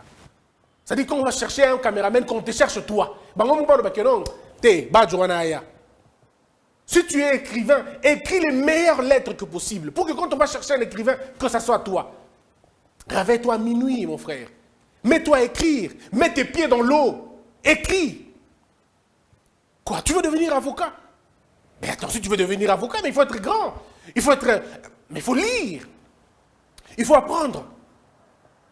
Il faut lire. Il faut lire comme le bâtonnier Bosembe. Le bâtonnier, je vous félicite pour votre réélection, monsieur le bâtonnier de l'Équateur. Monsieur Philippe Bosembe. Il faut lire comme lui, l'homme des grands livres. Lisez comme lui. Lisez comme le bâtonnier national de Kinshasa. Lisez comme eux. C'est des gens, quand tu vas dans sa maison, au côté de livre Belomi, mais oh, pas quoi ça, et là je mouquais, livre Belé, tout. Vous voyez un peu. En fait, le problème, c'est que les gens ne veulent pas travailler. Ils ne veulent pas s'armer. Un petit truc, oh, c'est fini, Dieu, qu'est-ce que tu dis? Qu'est-ce que Dieu va dire? Il a déjà dit, bosse. Il a déjà dit, lève-toi et marche. Il a déjà dit, je bénis ce que tu entreprendras. Il t'a déjà promis tout ça. Il a dit que le plan qu'il a fait pour toi, il a appelé un bonheur, il a un malheur. Il dit, s'il forme des complots contre toi, cela ne vient pas de lui. Il t'a déjà tout garanti. Bosse maintenant, c'est quoi l'affaire? Oh Seigneur, on me fait la guerre, on me fait la guerre, je vais faire comment? Il a dit, ils vont te faire la guerre, mais ils ne te vaincront pas. Il a dit, ils te feront la guerre. Il n'a pas dit qu'ils ne te feront pas la guerre. La promesse, c'est qu'ils ne te feront rien. Mais toi, une petite adversité. Nzambe, otikinga, alobaki bako bundisa yo, kasi bako longa yo te. Mais alobaki te ke bako bundisa yo te. Non. Bako bundisa yo, kasi bako longa yo te. Yo ba bundiso muke, otikinga, bundana na tamanda bako kote là-haut. C'est quoi l'affaire? Battez-vous, travaillez dur. Aux joueurs, 4 heures du matin, lève-toi. On nous dit que Michael, comment il s'appelle encore? Jordan. Aux États-Unis, on a habité sur le constat, mais moi, le peu que j'ai vu, c'est 8 garçons, 8 sur 10. Bazola Tabariba Jordan. J'ai vu comment le gars a impacté la mode. Mais comment il peut impacter autant? Comment? Le problème, c'est qu'il a travaillé. Il dit qu'il défiait son professeur qui disait qu'il était inapte, qu'il ne pouvait rien. Le gars fait les entraînements, il faisait les entraînements à 4 heures. Aujourd'hui, quand on a la vie, il y a LeBron James, il y a émission modèle, on va travailler au Kokate. Quand on te dit que Cristiano fait autant d'abdos, autant de Moutobi, mais est-ce qu'il a le temps de se reposer? Mais il sait que ce moment, ce n'est pas le moment de me reposer. C'est le moment de travailler, je vais me reposer après. J'aurai ma retraite plus tard. Mais pour l'instant, je caracole. Mais c'est un peu comme vous. Battez-vous, mes frères. Travaillez dur. Apprenez dans la zone de votre travail. La troisième chose, c'est la discipline. Ah, la discipline. Ça vaut toute une émission, la discipline. Qu'est-ce que c'est la discipline? En lingala, la discipline, c'est comme pekisa. Comme pekisa bilo comme sous. On s'interdit de choses, pas parce que nous n'aimons pas ces choses, mais parce qu'elles contredisent ce que nous voulons devenir demain. La discipline peut te donner ce que la connaissance ne t'a pas donné. Et à cause de l'absence de la discipline, à cause de l'indiscipline, tu peux passer à côté de beaucoup de choses. Juste à cause de l'indiscipline. Cristiano est discipliné, il est là où il est aujourd'hui. Messi est indiscipliné, il est là où il est aujourd'hui. Mais de façon indéliable, nous le savons tous. De façon unanime, nous savons tous que les deux là, il y a eu un Ronaldinho qui était d'une grandeur extraordinaire, d'une percée inimaginable. Mais l'indiscipline est à la base de sa chute. L'indiscipline te fera perdre ce que tu ne peux pas imaginer. Et le coût de l'indiscipline est douloureux. Malheureusement, il est irréversible. Il est irréversible. C'est pourquoi il faut se discipliner maintenant. Quand tu es jeune, discipline-toi. Il y a des choses que tu ne peux pas faire. Il y a des choses que tu peux faire. Il y a d'autres que tu ne peux pas. Pas parce que tu ne veux pas, mais que tu ne peux pas. Moi, quand je regarde, j'ai dit à mes collaborateurs, et je leur ai dit, tous les messages qui sont sur Twitter, sur Facebook, et toutes ces choses, ne me les envoyez pas. Et surtout quand ça va dans un autre sens, ne me les envoyez pas. Je ne suis même pas en contact avec le public directement. Et même quand je faisais l'école de la sagesse, je me disais, ça je ne peux pas, ça je ne peux pas, ça je ne peux pas. Pourquoi? C'est une question de discipline. La discipline, c'est comme une sorte de pare-brise. C'est comme une sorte de garde-fou. Oui, je ne veux pas tomber, mais vaut mieux prévenir. Je mets des limites et je sais m'en tenir. Mais le problème, c'est que parfois on est indiscipliné et nous n'avons pas le maximum.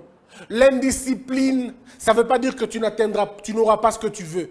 Mais non, l'indiscipline, ça veut dire que tu n'atteindras pas la perfection de ton art. Oui, tu auras le 5 dixième. Pardon, qu'est-ce que je veux dire? Tu auras le 5 dixième. Tu auras peut-être le 6 sur 10, le 7 sur 10, mais tu n'auras pas le 10 sur 10. Il n'y a que la discipline qui pourra te faire monter jusqu'à 10. La discipline. Concentre-toi tous les jours, mon frère. Interdis-toi des choses. Les femmes sont belles, mais accepte certaines et d'autres ne prends pas. Les hommes sont tout beaux. Ils ont tous l'argent. Mais en tant que moi, si on le dit, comment hâter? Discipline. Discipline, alors moi, charisme, je ne le ferai pas. La discipline, la capacité de t'interdire de choses.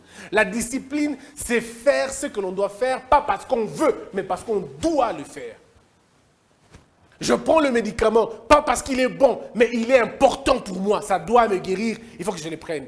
Il est amer, mais je dois le prendre. Discipline. S'interdire l'agréable et choisir l'utile. Enfin, la foi. La foi, pourquoi j'en parle? Je parle de la foi parce que moi, j'ai expérimenté la foi. Je veux le dire humblement. J'ai expérimenté la foi. Comment j'ai expérimenté la foi? Je ne pouvais pas être là où je suis sans la foi. La foi, c'est la capacité d'entendre de choses qui ne sont pas encore là. Qui sont, on va dire, incompréhensibles. Qui n'ont pas de sens logique. Croire maintenant en ça, c'est ça la foi. La foi, ce n'est pas mathématique. La foi, c'est dans un domaine autre. Tu ne peux pas imaginer quoi. Je foi. Mais je ne sais pas si c'est vrai. Et je n'ai pas besoin de savoir si c'est vrai. Mais puisque c'est lui qui a dit, oui, ça va se faire. Comment? Ce n'est pas mon problème. Il a dit. Moïse est devant le fleuve, devant la mer. On lui dit, qu'est-ce que tu as? Il dit, j'ai une verge. On dit, tape. Ah! Comment quand c'était au Yokabolama? Et puis on n'avait pas dit à Moïse, bêta Yokabola, bêta kak. Moïse ne savait pas qu'en frappant, ça allait. Non, peut-être que Moïse pensait que ça aura bêti. C'est-à-dire que. Non. Nous sommes comme ça, nous aussi. Quand on entend de la part de Dieu, on n'a pas besoin de savoir est-ce que ça va. Je ne me pose même pas la question, j'ai fait. Tout simplement. Et moi, ce que j'aime aussi, c'est avec Abraham. Abraham, on lui dit, donne l'enfant, donne Isaac. Abraham ne pose pas la question. Parce que si Abraham avait posé la question à Sarah, il n'allait pas donner Isaac. Sarah allait demander à Isaac de fuir la nuit. Et Isaac allait fuir la nuit. Papa est méchant, papa va me tuer. Mais Abraham a dit non. Non seulement que je ne vais pas dire à Sarah, mais je ne vais pas non plus dire à Isaac. Je vais la mener comme ça. Et ce que j'aime dans l'histoire, on n'en parle pas beaucoup, c'est Isaac. Quelle foi inébranlable à ton père. Quel respect. Ton père te dit, suis-moi, et tu le suis. Et vous arrivez à un endroit, ton père est en train de faire le feu, et tu es là, tu acceptes. Ton père te dit, monte, tu montes. Ouh, Isaac, atabalinga papa. Batio, parce que Isaac n'était pas si jeune que ça. Isaac savait qu'il était mon talaka. Isaac savait qu'en l'enchaînant, il mollait. Mais Isaac s'est laissé, tel Christ sur la croix. Il s'est laissé. Faites ce que vous pouvez. Isaac s'est laissé aussi comme ça. Faites ce que vous pouvez. Voilà pourquoi Isaac, c'est vraiment Christ dans la révélation. Isaac, c'est Christ. Parce que Dieu, c'était Abraham. Il a donné son fils unique. Et Abraham a donné son fils unique. Pas unique pour Abraham, mais unique pour Sarah, qui représente aussi l'Église, qui représente une alliance.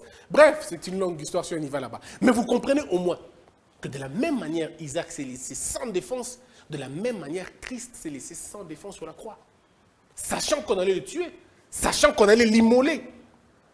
Isaac aussi, il a dit, ok, parce que c'est Dieu qui demande à Abraham, amène Isaac, c'est de la même manière que Dieu a demandé à Jésus, va juste monter sur la croix. Il est monté sur la croix, on l'a fait monter sur la croix.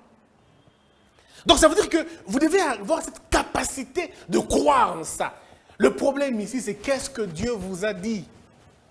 Moi, je dis toujours aux gens, qu'est-ce que Dieu t'a dit? Il t'a dit quoi? Ce qu'il t'a dit là, il n'a pas menti, il va le faire. Mais il le fera en son temps, pas dans ton temps. C'est quand lui, il décidera de le faire, il va le faire. Ce n'est pas pour rien qu'il est souverain. Si Dieu commence à faire ce que nous connaissons tous, il n'est plus Dieu. Il faut avoir une foi inébranlable, une foi inexplicable, une foi en Christ, mais incroyablement. Si vous êtes musulman, ayez la foi dans votre Coran. Nous qui croyons en Christ, nous avons une foi inébranlable en Christ parce qu'il ne ment jamais. Jamais, mais alors jamais. Terminons maintenant avec ces questions. J'en ai répertorié 5. Et je te la pose. C'est quoi ton ambition? Mon frère, ma soeur, c'est quoi ton ambition? Qu'est-ce que tu veux réellement devenir? Qu'est-ce que tu veux vraiment devenir? Pourquoi tu veux le devenir? La Bible dit, vous ne recevez pas parce que vous priez mal. Les motivations parfois contredisent. Il y a des gens qui veulent être meilleurs pour prouver aux autres. C'est une fausseté. On vous a trompé. Celui qui vous a dit compris comme ça vous a menti. On ne devient pas grand pour faire mal aux autres. On devient grand pour faire développer les autres, pour aider les autres à aller de l'avant. On ne devient pas grand pour se venger.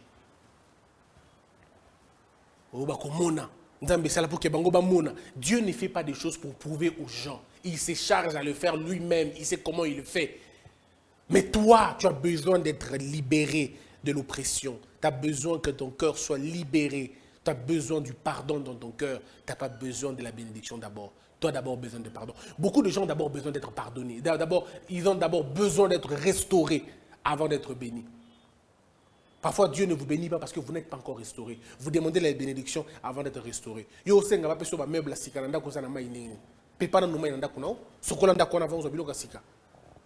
Dieu ne te donne pas encore parce que tes mains sont encore sales, tes mains sont encore remplies de haine, ton cœur est rempli de haine. Apprends d'abord à pardonner. Dieu n'a pas donné à Anne l'enfant pour faire mal à Pénina. Non. C'était le contrat de Dieu avec Anne. Tu ne dois pas prier comme ça. Ne prie pas comme eux. Ne prie pas comme eux. Fais pas comme ça. C'est quoi ton ambition? Quelle est la motivation de ton ambition? Et dans chaque chose que vous faites, réservez une part de Dieu dedans. Paul, tu comprends? Dans chaque chose que vous faites, dans tout ce que vous demandez à Dieu, dites à Dieu, votre part est là. Si tu ne fais pas ça, Dieu ne te donne pas. Dieu bénit les gens à travers les gens. Si toi, tu ne sais pas donner aux gens, il ne te donnera pas. Quand tu construis une maison, construis une chambre de prière. Ça sera ton lieu de rendez-vous avec Dieu. Quand tu as ton salaire, je ne te parle pas de la dîme. Ce n'est pas mon histoire. Ceux qui donnent la dîme ou ne donnent pas la dîme, moi, ce n'est pas mon affaire.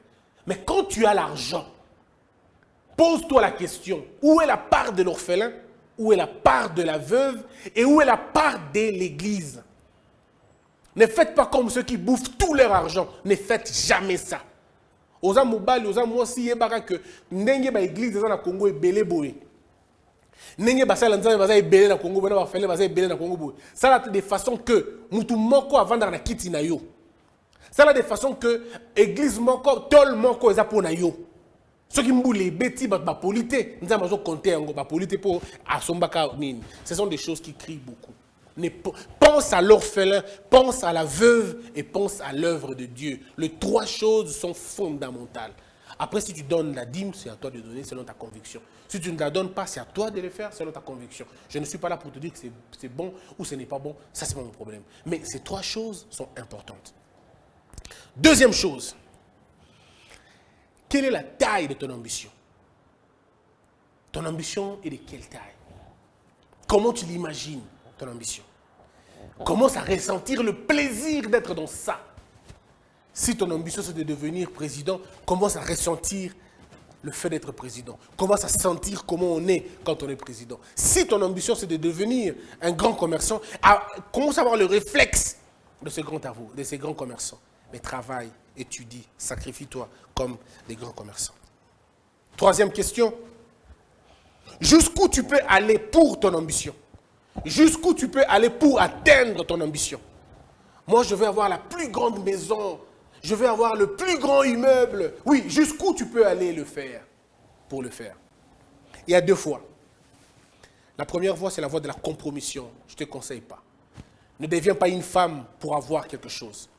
Ne deviens pas un homme pour avoir quelque chose si tu es une femme.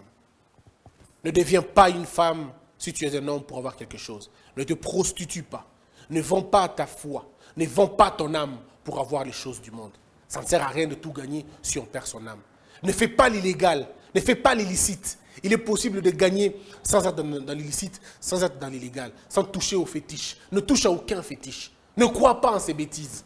Ne crois pas en ces bêtises. Il n'y a pas de vie en dehors de Christ. Il n'y a pas de vie en dehors de Dieu. Je te le dis maintenant. Ne le fais pas. Qu'on ne te trompe pas. Ne touche pas le mal. Ne tue pas. Ne touche pas le sang. Ne tue pas les gens pour ça. Mais par contre, travaille dur. Donne le meilleur de toi. Sacrifie-toi. Transpire. Dieu récompense les travailleurs justes. La quatrième question et l'avant-dernière. Que fais-tu maintenant pour y arriver? Ça, c'est une interpellation. Qu'est-ce que tu fais maintenant pour y arriver? Qu'est-ce que tu fais maintenant pour y arriver? Oui, tu veux devenir un grand musicien. Oui, tu veux devenir un grand pasteur. Tu veux devenir un grand architecte, un grand ingénieur, un grand avocat, un grand magistrat. Tu veux devenir un grand dans ton domaine. La question, qu'est-ce que tu fais maintenant? Est-ce que ce que tu fais maintenant ressemble à ce que tu veux être? Pose-toi la question. Si ce n'est pas le cas, recommence à travailler. Bandela kozala. Kosala oe koki kosalisa ozala lobi. Kosala et botaka kozala. Salam madame. Enfin, qu'est-ce que tu es prêt à sacrifier pour atteindre, pour réaliser ton ambition ou pour atteindre ton objectif? Qu'est-ce que tu es prêt à faire? Que Dieu vous bénisse tous, que la peur quitte nos esprits et que Dieu bénisse la RDC.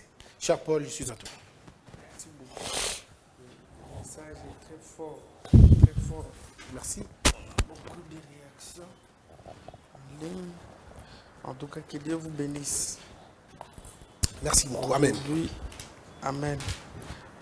Missionnaires de se retrouver. Nous avons église, nous avons nous avons une autre part. Et puis, quoi, église? À peu près. En tout cas, moi, je suis bien. Heureusement. Prophète, je suis bien pasteur. T'es pasteur, t'es prophète. Moi, et là, moi, ils qui mettre ma verset belé, mais sinon, comme église. Pasteur. Alors, je commence par la question de M. Apollinaire Bambi. Alors, dit, bonjour, maître Christian. Merci pour le message. J'ai une préoccupation concernant l'amélioration. Parfois, on a envie de lire, de se cultiver, d'apprendre de nouvelles choses. Mais je passe beaucoup plus de temps sur les réseaux sociaux. Que faire concrètement pour ne plus passer trop de temps sur Internet et comment je dois disposer mon temps? L'influence des réseaux sociaux nous étouffe à beaucoup lire. Que faire pour sortir de ces trous de distraction? La discipline. Il faut te discipliner et savoir ce que tu veux vraiment. Il n'y a pas autre chose. Il n'y a pas un autre schéma. Mesure ce que tu veux avoir et compare ça à ce que tu perds en perdant le temps dans les réseaux sociaux. Parfois, il faut te déconnecter. Même pour 1 heure ou 2 heures. Oui. Et tu te mets à lire et à apprendre, à te concentrer sur autre chose. Parfois, il faut se libérer de son téléphone, se dégager un peu de son téléphone. Tu le laisses un peu pendant 1 heure ou 2 heures, juste te concentrer sur quelque chose. tu te déconnectes et tu fais d'autres recherches.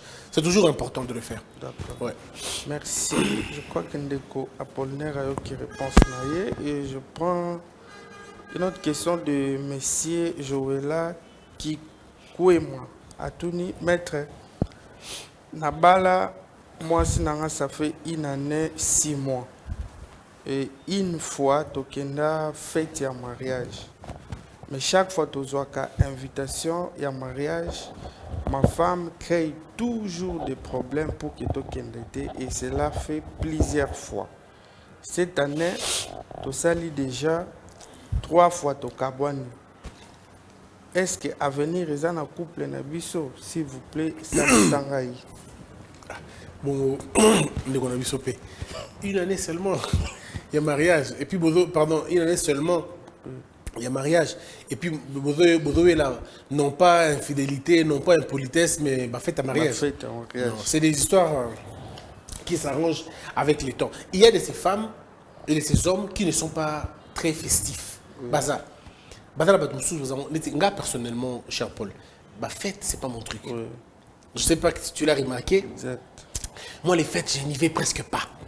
Donc, les Arabes, difficile qu'il y ait des fêtes. Ils n'ont presque pas. Parfois, ma femme aussi se pose la question. Mais pourquoi tu ne m'amènes pas? Pourquoi tu ne sors pas? Ce n'est pas mon truc. Tu vois un peu, je n'aime pas. Oui. Donc, c'est comme ça. Il y a des gens qui ne sont pas trop dans ça. Oui. Donc, il faut juste apprendre à se connaître, à comprendre, mais aller tout doucement, quoi. Oui. Tout doucement. Et une année, c'est trop pour dire que à venir résater. Le mariage, il faut plus ou moins 7 ans pour conclure que Simba sauté. Okay. Tu vois? Oui. On parle de 7 ans. Il y en a qui parlent de 5 ans, d'autres parlent de 7 ans. Avant. Donc, ça dit que jusqu'à 7 ans, vous avez encore la chance ou la possibilité de tout refaire. Okay. Ceux qui veulent 7 ans, espoir tout les a sauté. Mais quand vous êtes encore en année charnière, français, c'est l'âge, c'est l'année charnière. Donc, tu vois? Donc, tout ça, notre rôle, il faut tout ça. 7 ans. Ok. C'est quoi? 5 ans déjà? Okay. Donc, il faut pénal au 7 ans. Ok, bon, c'est bon. Mais tant que tu n'as pas encore atteint les 7 ans, selon les scientifiques, il est possible que vous réparez. Tu peux commencer à désespérer dans la 7e année. Voilà, bon, ici, il m'a sauté. Mais, exception, ils ont raté. Il y a des cas, quand ils arrivent, attends, vous avez 3 mois pour tenir sauté. Tout dépend du choc. Non, c'est la 3 mois. Oh non, c'est la 1 année, oh 2 ans. Mais, on va vous dire toujours, attendez un peu, vous allez manquer. Maintenant, question, et bon, au bateau, avant 7 ans, aucun problème. Est-ce que le problème là-bas est bandé après 7 ans? Ça arrive aussi, parce que j'ai vu des couples se séparer, 19 ans en mariage. Wow. J'ai vu un couple se séparer, 25 ans en mariage. 25 ans divorce. Ouf. 25 ans.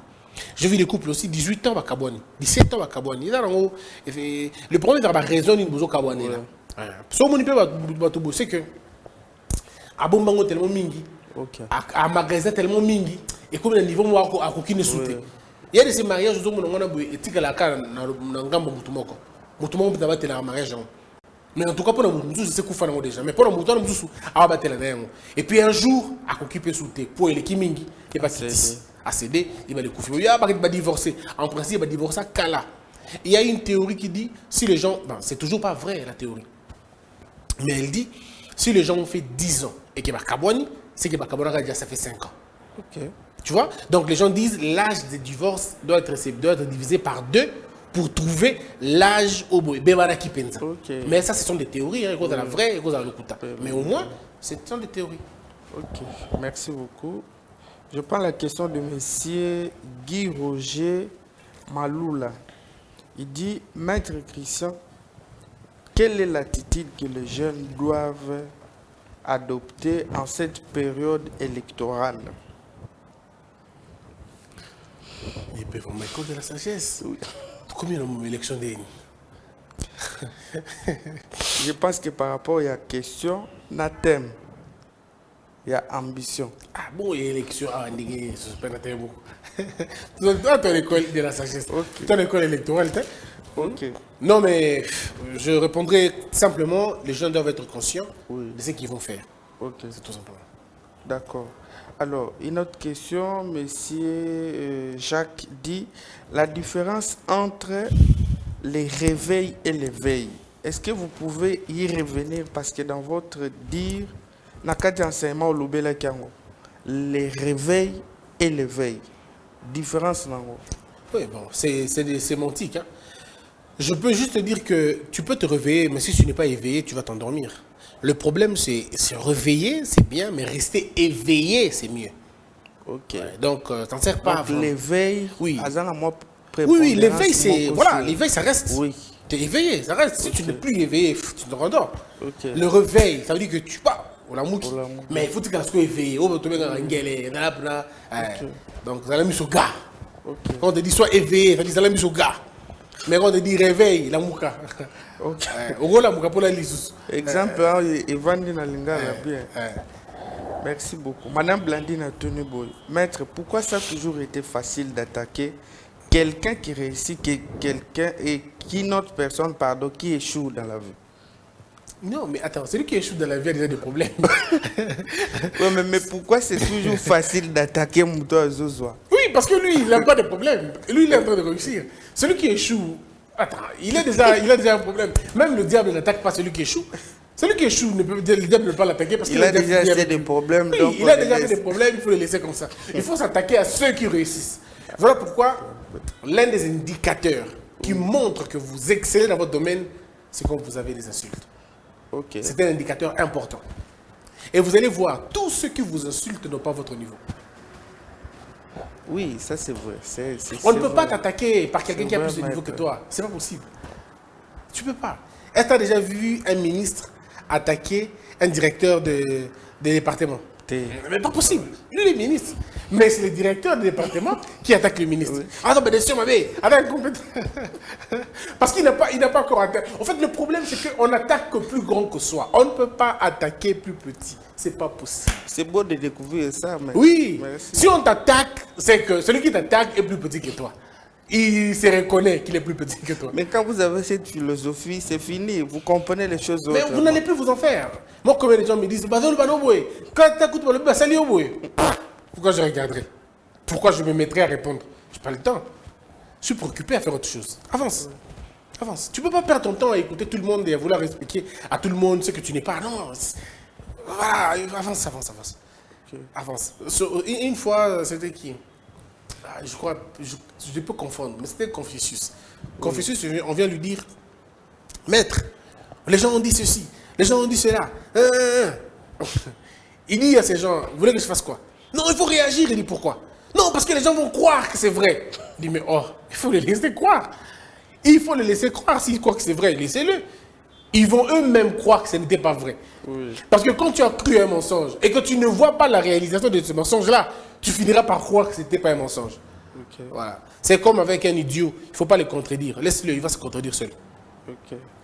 Merci beaucoup. Et Madame Georgette Atoniboy, maître, dans les enseignements, vous avez dit que les portes de la vie se ferment à l'intérieur et s'ouvrent aussi de l'intérieur.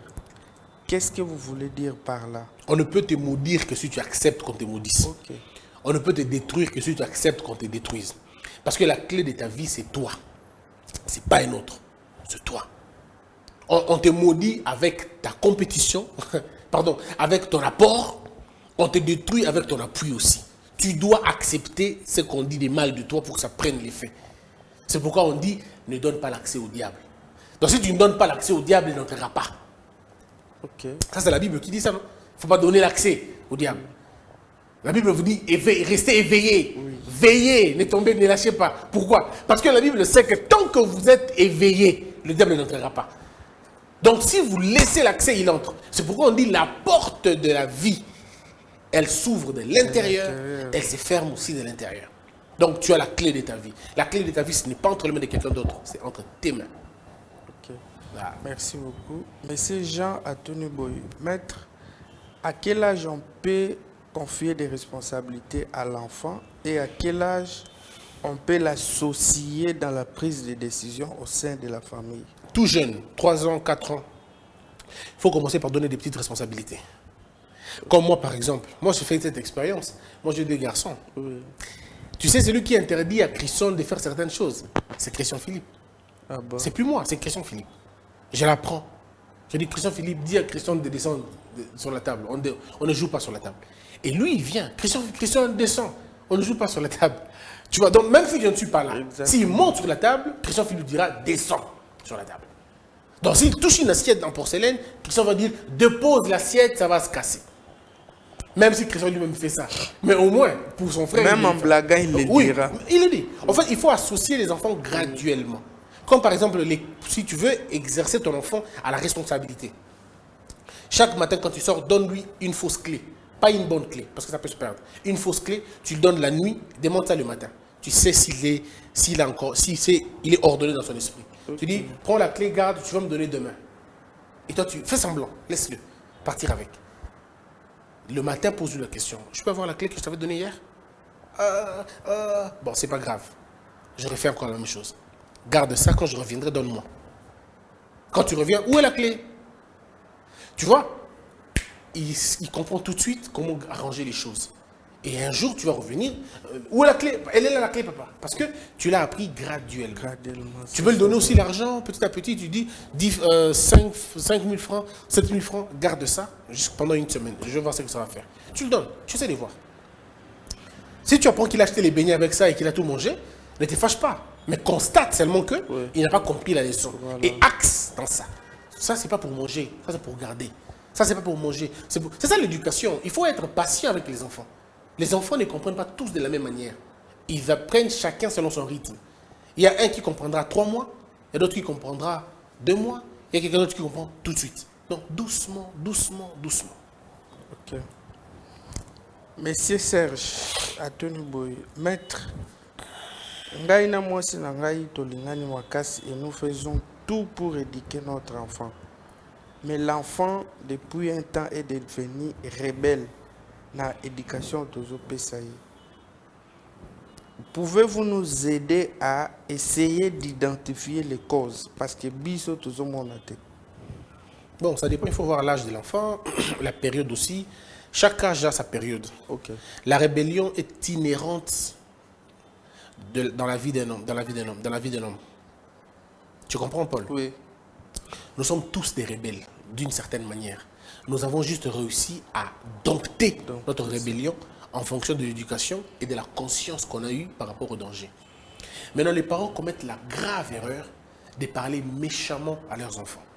Même la manière dont les parents éduquent les enfants, c'est une manière, un peu comment dire, manière militaire. L'enfant a besoin de connaître le procédé. L'enfant n'a pas besoin de connaître l'exécution seulement, le procédé. Pourquoi ils ne doivent pas faire ça? Ok. Maintenant, quand tu dis à l'enfant, ne fais pas ça, il doit savoir pourquoi tu interdis. Ne fais pas ça parce que ça peut avoir ça. Ne cours pas, tu peux tomber. Donc l'enfant comprend que si je cours, je peux tomber. Donc l'enfant doit voir d'abord son intérêt dans ton interdiction. Sinon c'est de l'armée et l'enfant il va être hypocrite.